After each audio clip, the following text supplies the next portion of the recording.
So I'd like to introduce our next speaker, all the way from north of San Francisco in California, Justin Kander, talking about cannabis for the treatment of cancer, anecdote too good to ignore.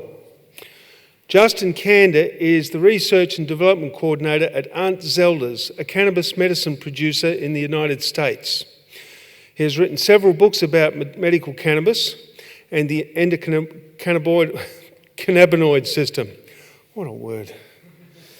The application of cannabis for cancer is Kander's primary focus, and he has presented about the topic at conferences around the world. Justin will present case of Michael Stoopman, cancer survivor, and Michael will be invited up to the stage at some point. So please welcome Mr. Justin Kander from the USA.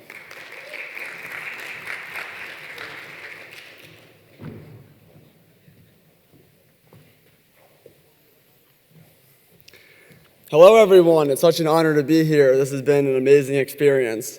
That was a great introduction, so I'll jump right into it. I'll be talking about how cannabis can be used as a treatment for cancer as opposed to the side effects of chemotherapy and cancer, as most people are more familiar with. So to start, there's a few levels of evidence supporting this application of medical cannabis. The lowest levels are the in vitro and in vivo evidence that use cell cultures in animals to examine how cannabinoids impact different types of cancers. The next level is the case reports, some of which are formally reported in medical journals of cannabis having an anti-cancer effect, in addition to the hundreds to thousands of anecdotal reports that have been shared through the media and through self-reports. And then finally, there's the gold standard of medicine, which is clinical trials, controlled conditions, which can illuminate whether it's a drug that's actually having the effect or whether it's due to chance. There's only been one placebo-controlled clinical trial of cannabis for cancer, but it's quite strong and illustrates that what we are seeing in the cell, animal, and case report evidence is indeed translating to humans. So before getting into some of the individual studies, it's helpful to know the four primary mechanisms that cannabis has been shown to fight cancer. And most of these studies actually use the isolated primary cannabinoids, THC and CBD, as opposed to the whole plant, but there are quite a few studies that use the whole plant as well. So the most direct anti-cancer action is the actual induction of apoptosis, which is programmed cell death. This is where the cannabinoids bind to the cannabinoid receptors or other receptors on cancer cells and trigger this programmed cell death process where the cancers neatly break down into smaller components that enable them to be recycled by either immune cells or neighboring cells. And the great thing about this process is it helps spare the surrounding tissue from inflammatory damage as compared to when cells just explode and put all their contents around surrounding tissue.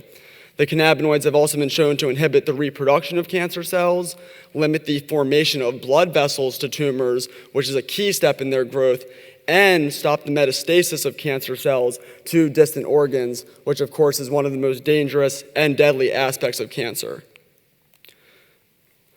So the preclinical evidence is remarkably extensive, and there are dozens of studies that show both THC and CBD can kill numerous types of cancer cell lines entering tumors in animals. So this is a pretty comprehensive list, but by no means complete, of the different cancers that have been definitively shown in the preclinical studies to have the anti-cancer effects. So THC has been shown to kill glioma cells, that's a form of brain tumor, melanoma, leukemia, liver cancer. CBD has action against both estrogen receptor positive and estrogen receptor negative breast cancer cells, along with several others. So the preclinical evidence is quite remarkable. Now getting into a couple of examples.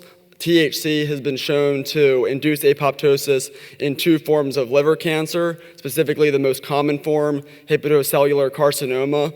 And so what researchers use these cancer cell lines, in this case it's HepG2 and HUH7, and these actually originally come from humans.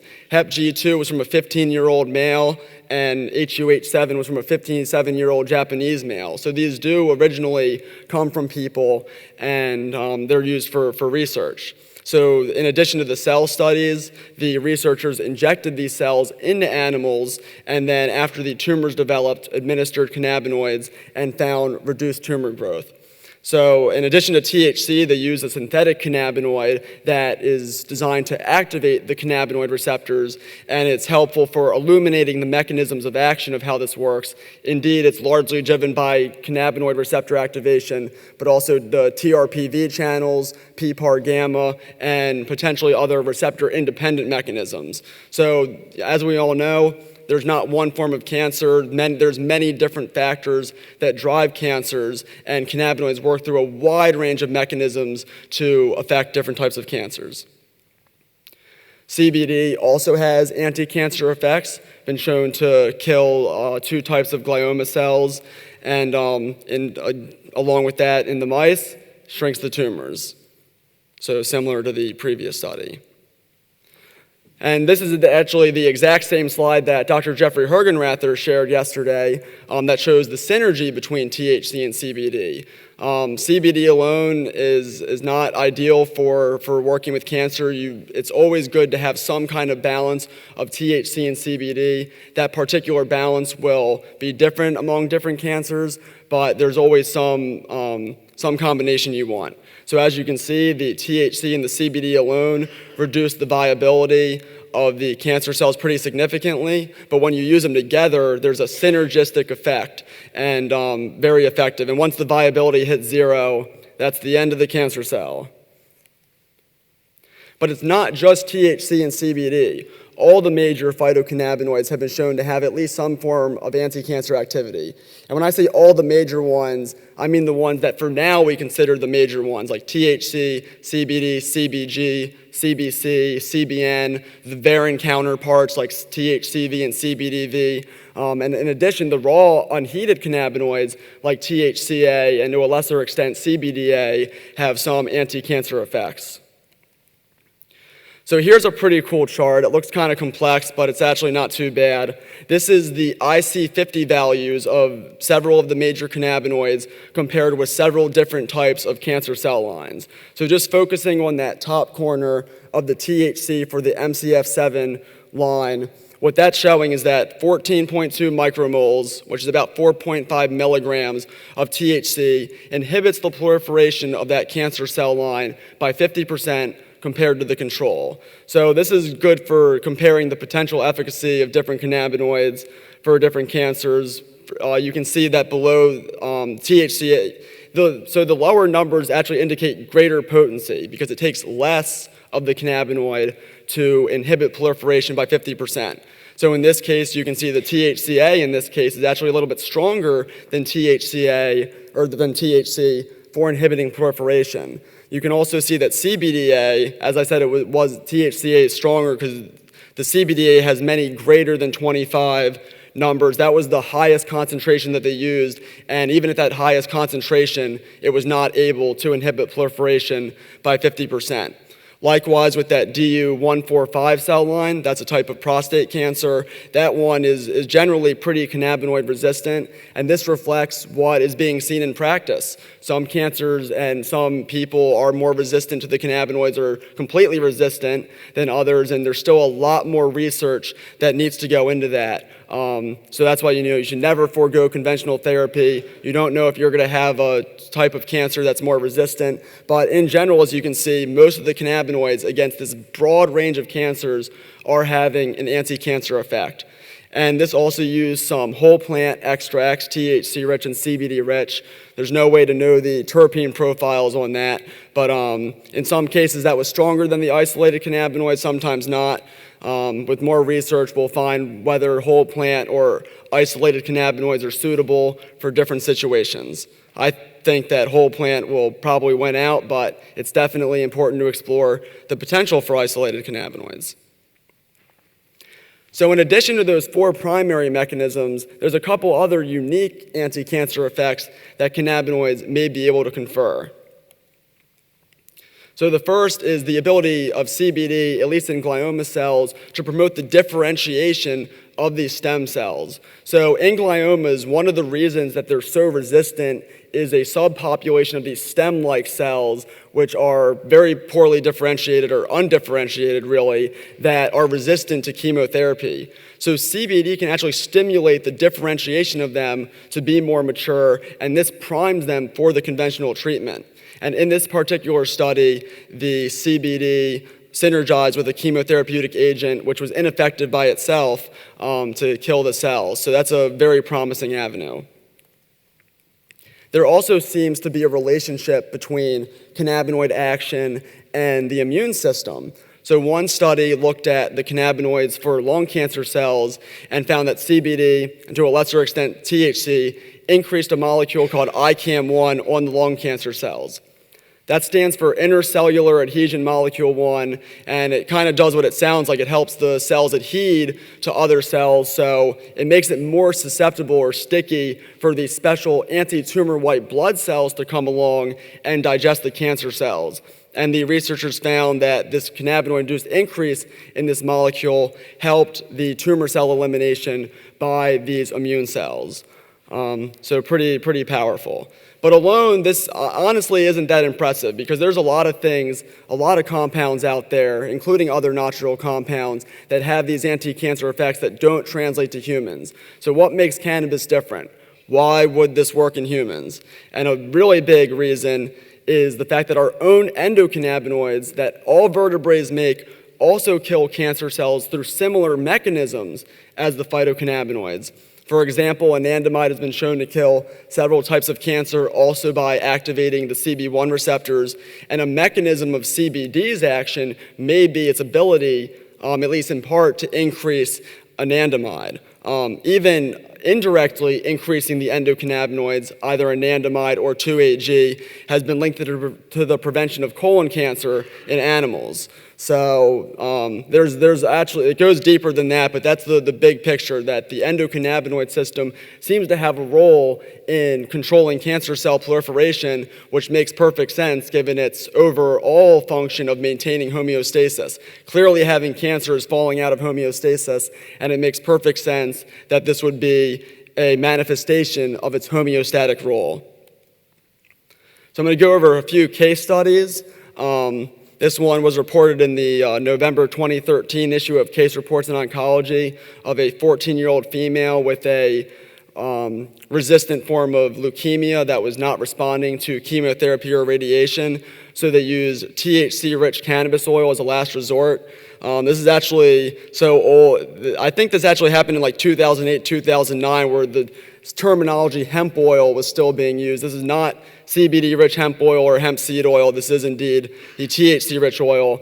But you can see that once they begin giving the oil, and this is without any other chemotherapeutic agents, the leukemic blast cells, which is how this cancer is measured, go down tremendously. Unfortunately, this patient ended up passing away as the result of a gastrointestinal perforation from the previous chemotherapy, so clearly the cannabinoids were not able to heal that.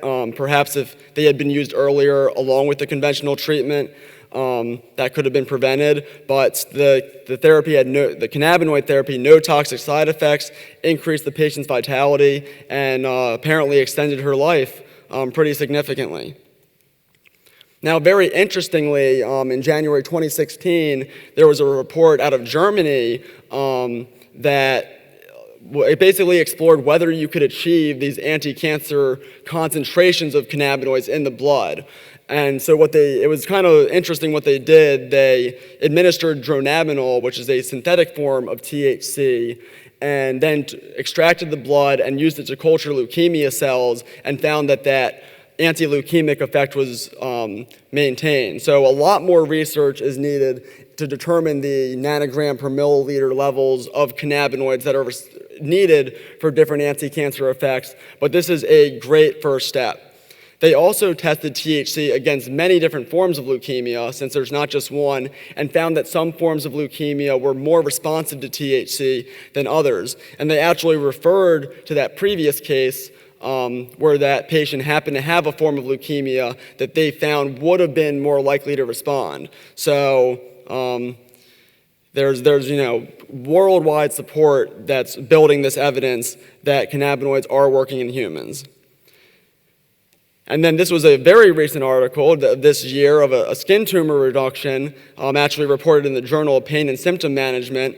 It described a 44-year-old man who was initially vaporizing cannabis for a recurrent squamous cell carcinoma, and even the vaporization of a pretty low dose of cannabinoids was pretty good at helping with the symptoms. So it allowed him to get off some pain medications, improve symptoms, and that was pretty significant as it was. But there's very little evidence that you can achieve an anti-cancer concentration of cannabinoids with smoking. You need to be deliberate about it and use higher concentrations. So the cancer continued to progress, and then he switched to a topical form that he put directly on the cancer. And this is actually, compared to what people normally use for treating skin cancers, it's usually a much more potent form of extract that's usually like 60 to 80% cannabinoids. So this was a relatively weak extract of only 13%. But even that was able to reverse the pretty quick growth of this tumor. As you can see with these measurements, every measurement is basically doubling, which is a very quick progression. But as soon as he switches to the topical, it starts to reverse. So that's a very timely series of events, and unfortunately, the patient still passed away as a recurrent metastasis. When dealing with cancer, even for topical cancers, it is still important to take some internally in order to hit it from both sides. He was using a weak topical preparation, very little internal ingestion, but is still very promising. And then the doctor who was overseeing it talked about how the topical medical cannabis may have had that anti-cancer effect, as per the findings of the Casanova study, which showed that activating the cannabinoid receptors inhibits skin tumor growth. So I think it's pretty plainly obvious that this is, translating to humans. And then this is another case, also just reported last month, although the actual timeline of it was much earlier. William Frost, a 4-year-old patient in England who was diagnosed with an ependymoma brain tumor. The chemotherapy and surgery were ineffective, and as a last resort, a private clinic prescribed just CBD. So this is, not the best way to treat it, but even the CBD alone and a diet change to a low carbohydrate diet was able to shrink the tumor by 2/3 in 6 months, which is very impressive. And he was sent home to die, so that's incredible. And this is actually stimulated research at a prestigious university in England, the University of Nottingham. They're going to be doing some more preclinical work, and I believe eventually clinical work. And then as part of my work with Aunt Zelda's, most of the patients who come to us are cancer patients. This one I joined in July 2015. This was before my time, but I was provided this information. So there was a 4-year-old male who began using our medicines for this pineoblastoma. Initially used it with radiation and chemotherapy. Due to the side effects, those medications were discontinued, continued with the cannabinoids, and achieved remission by August 2016, which is quite impressive for this tumor. Here's a scan. The old one, or the new one, is on the I guess your right, and then the left. So there's the scans, and then there is the doctor's report that shows no MRI findings of the progressive residual, recurrent, or metastatic disease. There were still some brain abnormalities in there. He'd had the tumor for a long time, but the main tumor was gone.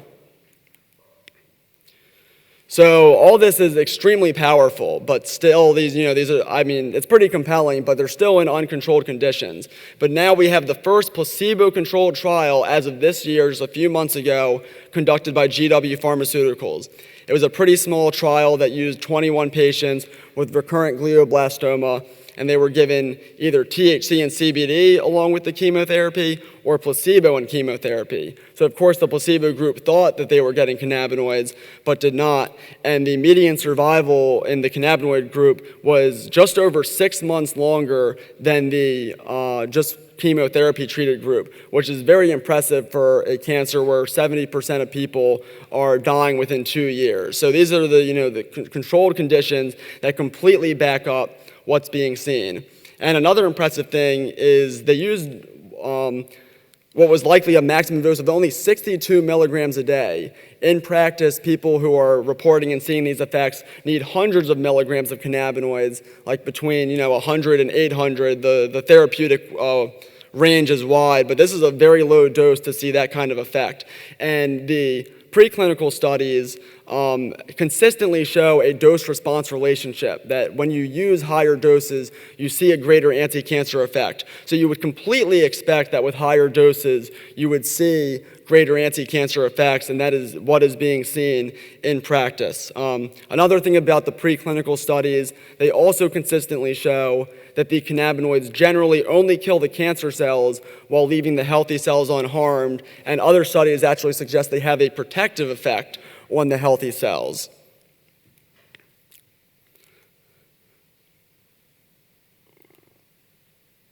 And then there's the statement from the principal investigator of the study showing how this is of interest and how these cannabinoid products have a distinct mechanism of action for gliomas. And it appears to be distinct for other cancers as well, since, to my knowledge, it's the only products that exploit the endocannabinoid system and attack cancer through activating the cannabinoid receptors. Now I'm very happy to introduce Michael Stoopman, who has an amazing story to share. He was diagnosed with an ulcerating tumor. Doctors had originally wanted to do surgery and radiation, and then later told him that little could be done other than managing symptoms, and he has some pretty remarkable photographic evidence. Really excited to introduce Michael, and take it away. Thank you, Justin. Green button is how you advance? Okay, advance. Thank you. I have to honestly say in my life that I've never been in a room with so many criminals. And they are the nicest criminals I've ever met. Such good people. And I'm a criminal, so I join you. Thank you. I thank everybody that has spoken before me. It's been a lengthy 3 days for some of you. And I'm a bit incoherent, I think. I've only had one night's sleep in 4. I don't think, maybe because I haven't taken any of my medication down with me from Brisbane. So, and that medication, of course, has got to be a cannabinoid of some description. That helps you sleep. So my journey, I'm going to go in 2 parts. I'm going to talk about my cancer journey, and then I'm going to talk about something that happened in parallel at the same time, because I think it's sort of relevant. If anybody has any children here or has a weak stomach, I suggest you leave. Did it advance? No. Technology to reset it. There we go. Okay, so I advance it again. Okay, so in end of May 2014, I had a little red spot on my forehead that I thought was suspicious. I couldn't get rid of it with an alkaline solution, so I went and saw my GP, who took a biopsy the size of a match head. In a very short time, it grew to this size, and it was a squamous cell carcinoma. So because it grew that rapidly in that size, the oncologist wanted to do what they call a plastic surgery on my forehead. I still got a Voldemort mark here, or a Zorro mark, Z on my forehead. And this is not by any means nasty to look at. That was after the operation. And several things happened. And one of them was that after I had the operation, they wanted to see me again 6 weeks later and to give me radiation. And I said, why? They said, well, head and neck cancers can be pretty aggressive and we want to knock it off with radiation. I said, you're putting the cart before the horse. I said, shouldn't we just do some scans? So they thought that was a good idea. So I didn't want to have radiation. Anyway, the scan showed that I had in my level 2 in my left lymph node a suspicious large lump, and then ultrasound and biopsy showed it was stage 3 squamous cell carcinoma, and they wanted to then have me back and I was examined by 9 oncologists. I've been examined by over 28 oncologists and 4 doctors. They all agreed that if I didn't have a horrendous operation with radiation and possibly chemo, that I would be dead within 6 to 12 months. So and the shortest time they gave me was 2 months after the operation, and then their average was 5 years, but at 8 years it was less than 1%. So survival was 2 months to 8 years, and I didn't choose that. I wanted life or death. I wasn't going to go through that. I wanted longer than 8 years. I wanted to have a lot more things to do in my life. During that time, I went blind around the same time in my left eye, and 2 days later I went blind in my right eye. They had 4 procedures, nothing to do with the cancer. I think it was just complicated. And so that was a pretty depressing time for me. I started getting a lump, as you can see, in my left neck, and then it started getting bigger. And I tried all kinds of modalities. I'd helped people out with cancer before.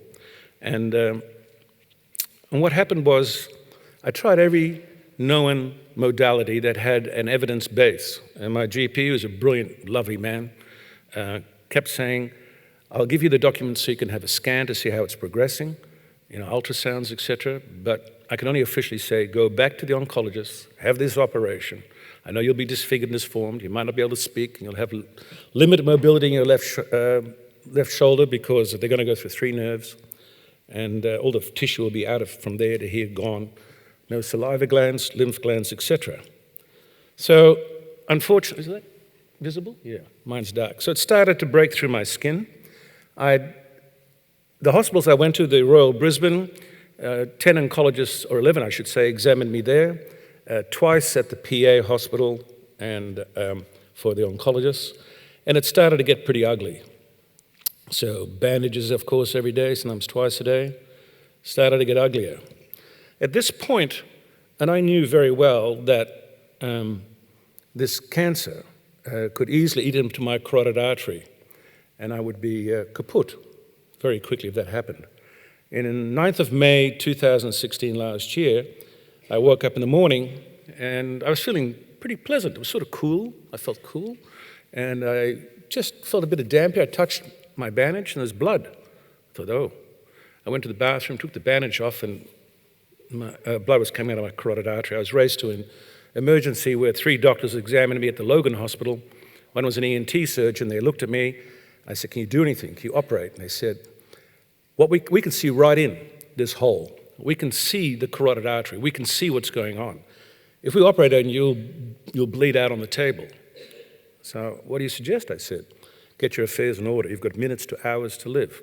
Don't sneeze, don't cough, don't laugh, because it'll just burst open and that'll be it. I said, okay. So I emailed a lot of friends and texted a lot of friends, family saying goodbye. And I lay there for the extra fall. I had some close friends and family with me. And obviously the axe didn't fall. It's a fungating tumor, very unpleasant. It stinks to high heaven. The nurses every day came out to see me and wanted me to have a shower beforehand, take the bandage off, which was pretty painful.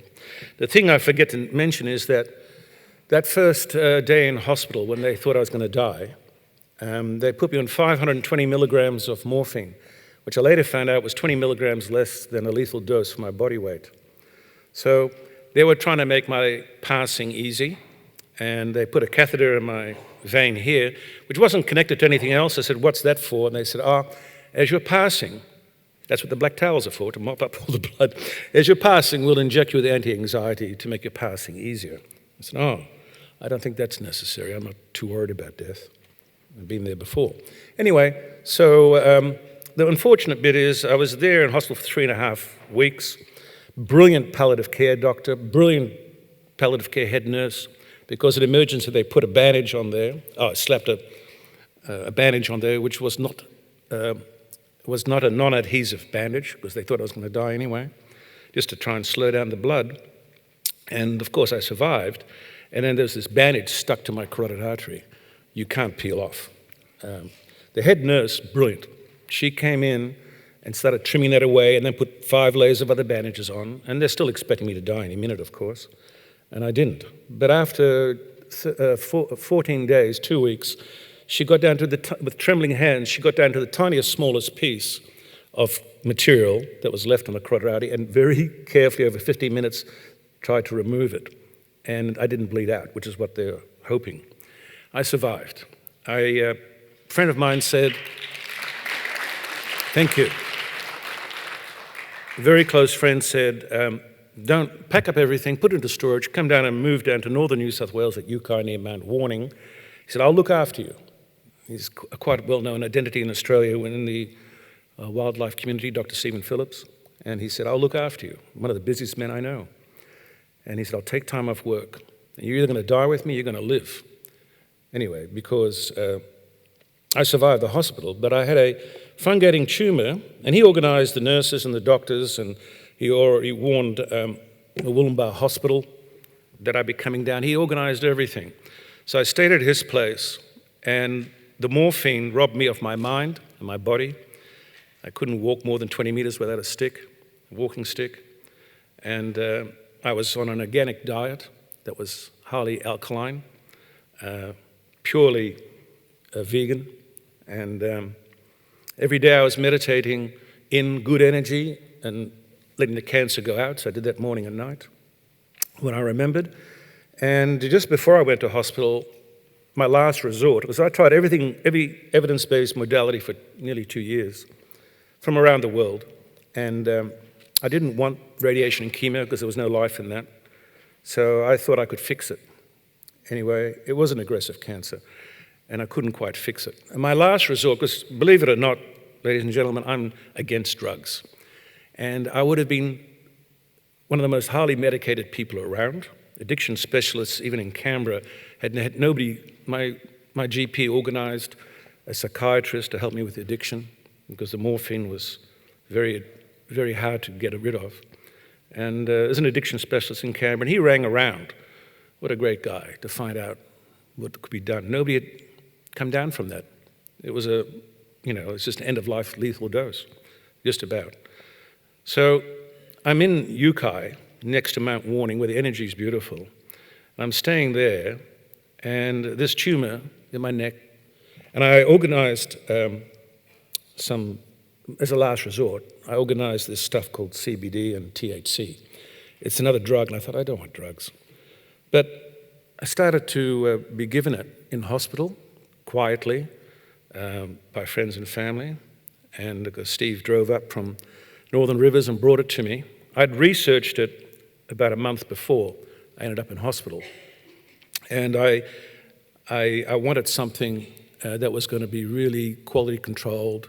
It was produced the right way, and I spent a lot of time researching it, and I got a product. And of course, that's black market. So the CBD is imported to Australia, THC is produced locally. Anyway, so this kept growing for 3 months, and I'm on CBD. I'm taking 2 drops of CBD at night, morning, and the afternoon, 2 drops of THC, this is all on my tongue, sublingually, and 2 drops of THC in the evening with the CBD, and 1 drop in the morning, and 1 drop in the afternoon, because if I accidentally took 1 extra drop, I'd be off my face. And I'm a person that grew up wanting to be in control of myself.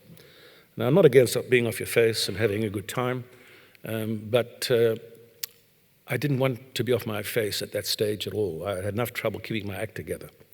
So there's a cocktail of drugs, by the way, that goes along with the morphine. And I've seen by these esteemed doctors here the lists of things that they were showing, and I could say, yeah, I had that, I had that, I had that. That for nausea. I had a tremendous amount of nausea for all kinds of reasons, and ondansetron was one of the things they use in chemo. It's strong. I spent a week vomiting up everything that I consumed except for a little bit of water. I ended back up in hospital, and they injected me with this stuff, and then they sent me away with it, and it was pretty expensive stuff with somebody that didn't have any income. And so there were all kinds of medications I was taking. If someone doesn't like drugs, I was taking a whole lot. But after 3.5 to almost 4 months, the inflammation, that purple area you can see there, started to retreat back to the wound. And I'd been, daily nurses were coming and changing these bandages. There were 5 layers. It stank to high heaven. I couldn't live with myself, actually. Exudate, which is the stuff that kept leaking out. 5 bandages, I think, would be enough to cover it, but if I went to bed in the morning, my pajamas were soaked in the stuff, which may have been a good thing. Maybe there was the death of cancer going on, I don't know. But when I saw the purple inflammation retreat back to the wound, I thought, well, I think it's going. And the nurse and the doctor said, nobody's ever come back from anything like this. And, I've had over 32 doctors say there's no coming back. And the vast majority were oncologists. But I thought I was being fixed. So, and the nurse agreed with me. The inflammation gone back. The doctor visited me every 2 weeks, and he says, I think it's coming back. But the problem is you've got this huge hole in your neck. And that's not going to heal up easy. And if it does, those rolls and folds of skin you got there are going to be hugely scarred. You won't be able to turn your head. You won't be able to turn your neck up and down or sideways, he said. So what I'm going to do is I'll do a skin graft. I said, okay. He said, because that's just too big a hole to heal up easily. It might take months. I said, okay. What are you going to do? He said, I'm going to cut a piece out of your butt, put it on your neck. I said, I see. He said, the cancer might still be underneath, but at least by the looks of it, it's retreating a little bit, which is unusual, he said, unheard of. So I said, well, I don't want to do that. He says, Michael, I know how stubborn you are. I've seen all the reports. 28 oncologists said you've got to have an operation, you've got to have radiation, and then most probably chemo, depending on how you progress. You've refused all of it. I said, yeah. And he said, well, what's wrong with this? I said, well, you're going to give me an anesthetic. I've got to recover from the operation. I don't want any more toxins in my body. I'm highly toxified from the morphine. And he said, okay. I can't argue with you, but really, why not? I said, well, look, I'm a single man, but maybe in my future I might meet a lady and she'll give me a kiss or a cuddle on the neck. And she's kissing my butt, I said to him, right? So he was amused and said, and when you bring a bit of humor into it, it relieves the tension. He said, okay, I accept that. So what happened was it started to hypergranulate. The nurse was very nervous because they'd never seen anything like this. And so they were changing my bandages, but it went from the previous slide, and a week later it would start to hypergranulate like that. And it went from that smaller. Can I get it to work? So here's a series of pictures. It starts to get smaller. Oops. So it started to hypergranulate, get smaller, and then close up in 1 month. And that was also, they didn't think that was possible. So I have some scars here, but I can turn my neck. Scars are fading, and I'm alive. And I'll be on CBD for the rest of my life, not because to stop any. Well, the reason I'm doing that is because I think it should be available in Woolworths. It's so safe. Oh, thank you. I think it's an amazing product if you get the right one, because there's all kinds of CBDs out there. And I was very lucky that I found a good one, and it had to be imported. If anybody has any trouble with access afterwards, if you see me, I'll give you some details. There's some amazing growers out there. There's some amazing people doing underground black market stuff. But I looked at all of that, and there's still out there people out there I don't know. But this product worked with a good bunch of underground people in northern rivers who grew sativa indica plants that they really processed properly with a good carrier. And their THC is very good. I'm sure there's others around there as well. I just know what worked for myself. Now, the second part of what I wanted to talk about, and I've heard so much in the last few days about negativity to either the government or to authorities or to doctors and things like that. I can tell you, every palliative care doctor that came in contact with me, every GP that saw me in Brisbane or in northern New South Wales were brilliant people.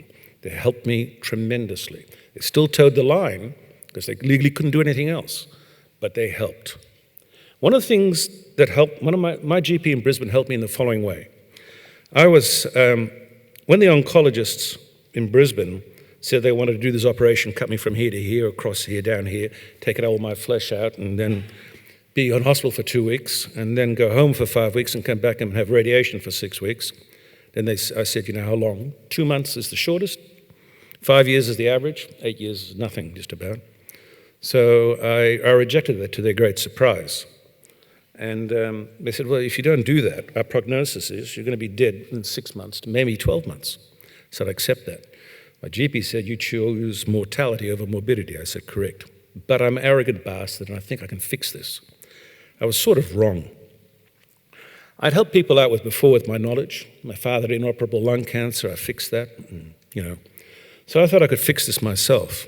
With every known modality I had, I could slow it down. I could halt it for a while, but it progressed. And I can tell you, people say, hey, try this, try that, try that. And I said, well, where's the evidence? And I'd look it up and say, okay, this has got some validity. And some of the products I wanted to get from overseas were very expensive. You know, $1,000 for 5 to 6 days worth of product. And I couldn't afford it. Things had happened in my life which was probably caused my cancer. And so I didn't have that kind of financial ability. So I decided to talk to my superannuation. I said, look, what have I got left of my super? I want to raid it. You know, I want to buy some product. They said, well, why? I said, well, I'm unwell and I'm going to die if I don't. And they said, oh, if you get 2 doctors to sign saying that, you know, you're going to die within 2 years, we'll give you some insurance money. It wasn't a lot, but it was enough to cover the things I needed. I said, great. So my GP said, great, I can sign this, he said to me. However, you're going to need a specialist. Go back to the oncologist. And he knew the oncologist because their kids go to the same kindy, and, you know, and the oncologist's name was Michael as well. I won't give a surname. Anyway, and I said, okay, yeah. He said, get them to sign it because they're going to want a specialist besides a GP. I said, okay. So I made an appointment, saw Michael, and I showed him the form. I said, this will give me some money. I said, I know it's, you know, January, February 2016, and you gave me 6 months in 2014. I'm sort of still alive, but you can see it's a bit of a mess. He said, yeah. He said, give me a minute. And he walked away. 10 minutes later, he came back and he said, we can't in all conscious sign this. I said, why? He said, well, because if we do this, we'll be indirectly promoting you going to have alternative therapies or internet protocols and things like that, and we can't condone that. I said, you gave me a prognosis in 2014. I had 6 to 12 months. I said, we're beyond that now, and it's a bit of a mess. Why can't you stick by your prognosis? I said, no, that'd just be immoral for us to do. I thought, wow. I was a bit taken aback by that, because I just wanted them to stick by their prognosis. So I was driving home, and I rang my GP, and I told him verbatim what I was told. He said, come in straight away. So I came in. He said, tell me exactly what they said. I said, this is what they said. He said, hang on, I'm going to ring him. So he picked up the phone, rang Michael, and said, you know, it's Jürgen. He said, Michael, you've just seen Michael. He said, yep. Tell me what you told him. And the oncologist, Michael, told my GP exactly what I said.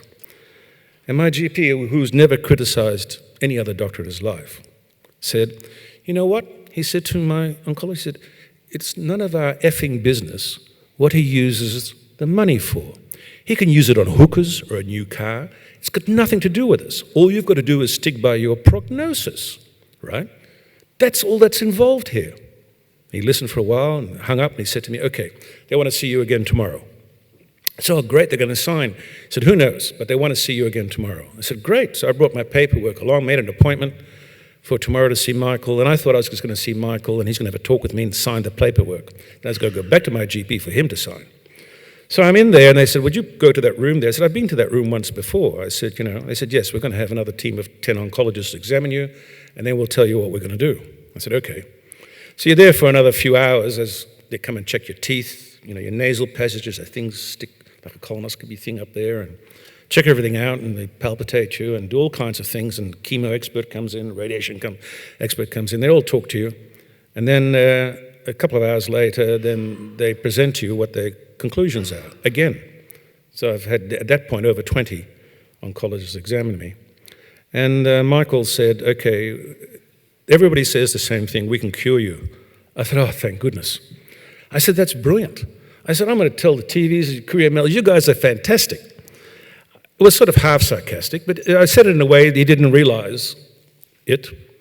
And he said, because I said, I'm wondering what they've learned since I've last seen them. I said, what is the process? He said, well, we're going to operate you from here to here, here to here. I'm going to take everything out. We're going to take everything out. And we're going to then go home, and then you're going to get radiation when you come back. So that's what you told me in 2014. I said, but a cure means I'm not going to ever have this cancer again for the rest of my life.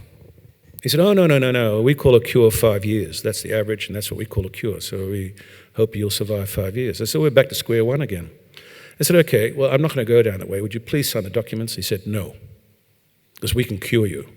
I said, your definition of cure and mine are completely different. I said, your cure is anywhere from 2 months to 8 years, and most probably in the first 5 years I'll have other operations or other chemo or radiation and things like that. He said, most probably. I said, I don't want that. I want life. I don't mind if I'm dead tomorrow, but I want life longer than that. I've got things to do. So we're not signing it. So I told my GP. He tried everything. He got another GP to sign to see if it was acceptable by the superannuation company. They said, thank you for that documentation. They come back to you, a few weeks later and said, but we need a specialist. I thought, that's what my GP was afraid of. So he put me onto palliative care in Logan, where I met this lovely palliative care doctor in charge of that area.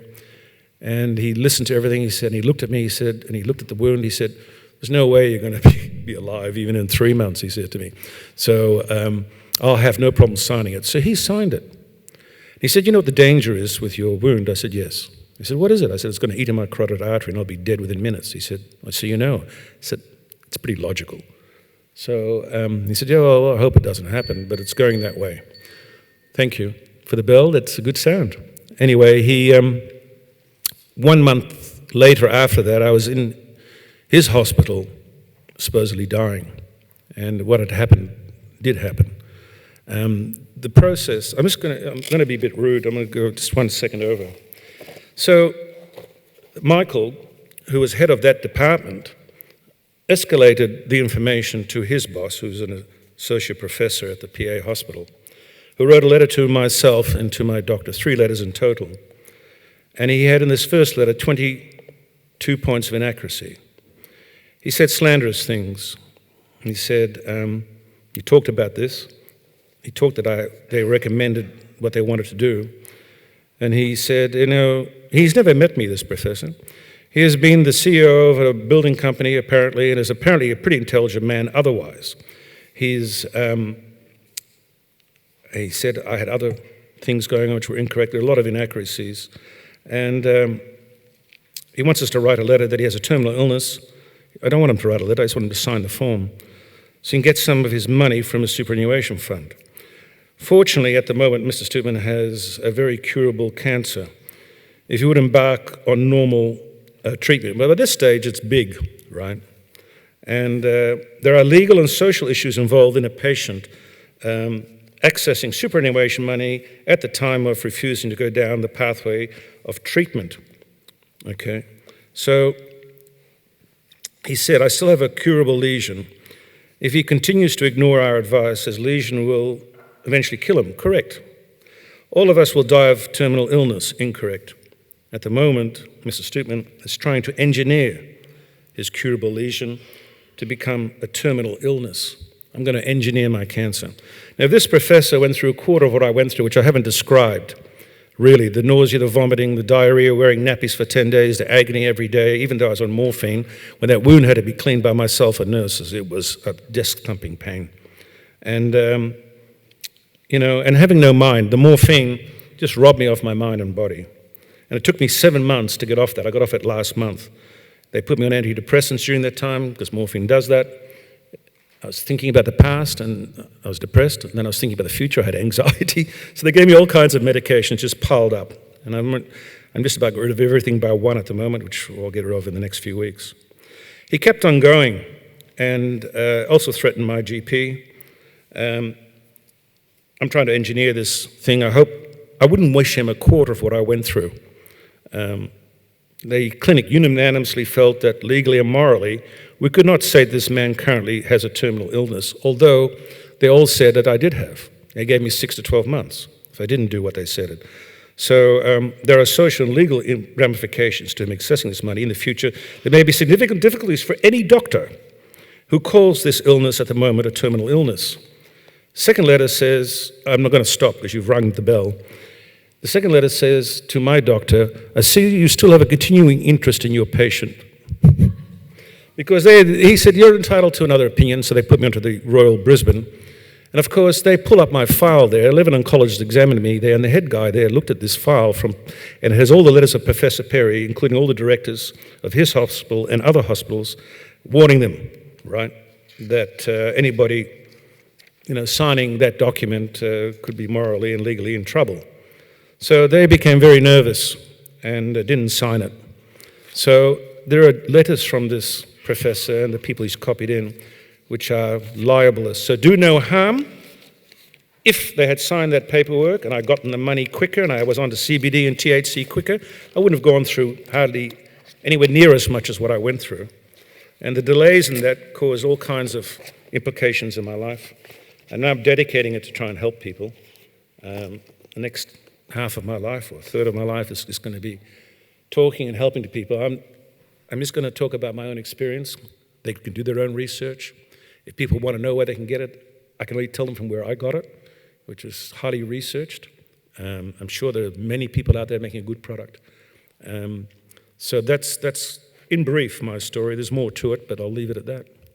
Thank you for your time. And I'm happy chappy. Thank you. Thank you very much. I'm just going to talk for like 30 seconds real fast, but that was an incredible story. I mean, to dismiss this all as just anecdotal is just so freaking stupid at this point. The evidence is so overwhelming. Our own endocannabinoids kill cancer, phytocannabinoids kill cancer. I've been in this almost 10 years. I have seen so many successes. It doesn't all turn out this way. There's some failures, but most cancers and most people respond to this. So we need to do this and legalize it. Just do it. Thank you.